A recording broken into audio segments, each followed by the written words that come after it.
name's Terence. This is actually my third Bersih that I've been to. I've been to all three of them. I'll tell you a little bit about the reasons why I've been going to Bersih. The basic, most common one is I was actually looking for a better Malaysia, because I was always under the impression Malaysia is a very racially harmonious place, a very nice place to live. And but I've been told that because I've been living overseas most of my life.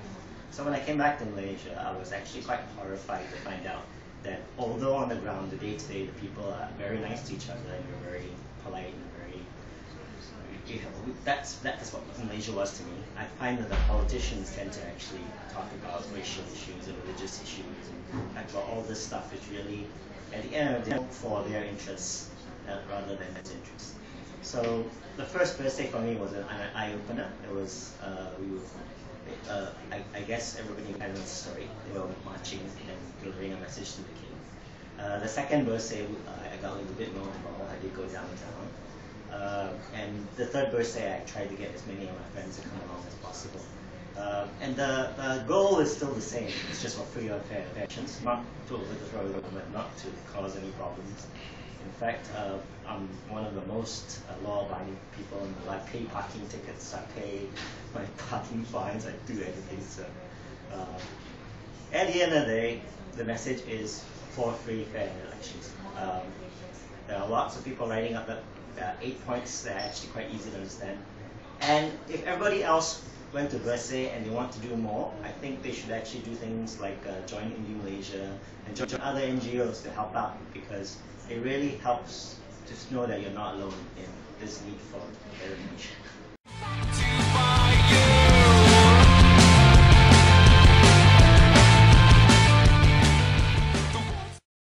Hi, I'm Louise. I'm Yiing, JoFan. And we went for Bersih 3.0 together with Kelvin and Becca. We went because we felt it was important to be part of the number in order to make that point to the government and to basically carry our points across. And so I think we were all very proud to be a part of that 1,500, about 150,000 people there that day. And so this is our Bersih story. So basically, we went there, carnival, yada yada. Basically what happened was after the tear gas attack, we actually ran all the way to Raja Chulan, and then we just kept running, and we stopped at KFC, we ate there, and then Louise was checking the tweets. Because it was 3:45 already, so we figured, we thought that the rally would have been over already by then. And yet, in case you picked up on what Yiing said, we were tear gassed almost all the way to Raja Chulan. We felt it even from that distance. It was that thick. Yeah, which is that far. So at about 3:45, we were at Raja Chulan, we realized, okay, the rally should be over. We should be able to disperse. Let's go and rest. And then we recharged our phones. We checked our Twitter, and we found out that tear gas was still being fired. And so we were like, oh, come on, let's get back. So we filled in our empty bottles with water, we brought salt, we wet our extra fishes, so we ran all the way back to Masjid Jamek. And that was when we witnessed something a bit uncomfortable. Yeah. We were at T-Junction. We went to T-Junction beside the Maybank, Menara Maybank. And what happened was there were the FRUs were in front of us. They were shooting the other side towards Pudu Raya. And what they were just shooting tear gas and trying to arrest people. I don't know. They're just trying to disperse people on the other side. But the guys from our side got angry somehow.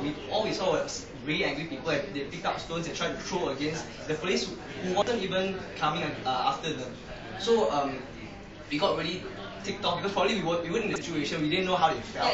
Yeah, our state of mind was our state of mind was calmer. clear. So we managed to, So we also understand they were angry. provoked. We also understand they were provoked. So both sides were a bit agitated, So basically we just told them to calm down, and when the FIU retreated, some of the protesters that were provoked by them actually ran after the FIU truck. They were banging on their truck. But we were basically just looking on helplessly. But we tried to calm down the situation.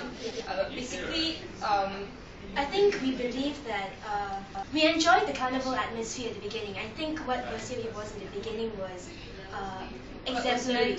Yeah, what it was exemplary. But we also believe, and while we understand that some people may have been provoked, we also feel that that kind of behavior can put a lot of people in danger. So we feel that it's very important for all of us to keep a calm head in any kind of rally, and this is something that we should keep in mind for all future rallies. Basically, we are all Malaysians, so even if we see FIUs, you must understand their mentality, their mindset, they are also being used. What we should look at are the master of puppets, the people who are really pulling the strings. And as I'm not trying to defend police brutality, I absolutely condemn what the FIU and some of the police did, but in the end, we must look at who's the one giving orders and who's the one up there, and unite as Malaysians and fight with resistance, not fight with violence.